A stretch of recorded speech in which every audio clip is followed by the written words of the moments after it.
J'avais envie de te partager une expérience de vie très concrète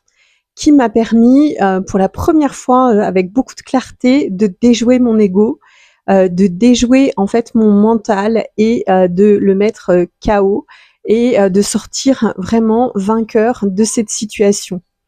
Donc l'exemple que je vais te partager, c'est la fois où j'ai été pour presque la première fois en haute montagne ici et où je suis partie en rando sur 3 jours avec presque 55 kilomètres d'affilée, alors que mon corps n'était pas du tout préparé et mon mental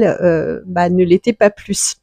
Ce qui s'est passé, c'est qu'au démarrage, quand j'ai commencé à escalader finalement la montagne, je me suis aperçue que ça n'arrêtait pas de monter et descendre, et donc du coup, à chaque pas, c'était à chaque fois un pas de plus de difficulté, d'effort, vraiment très très éprouvant au niveau du corps,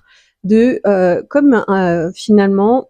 un escalier qui ne s'arrête jamais, mais comme un escalier géant sur des dizaines de kilomètres. Et au démarrage, mon mental, mon ego m'a dit non, mais là,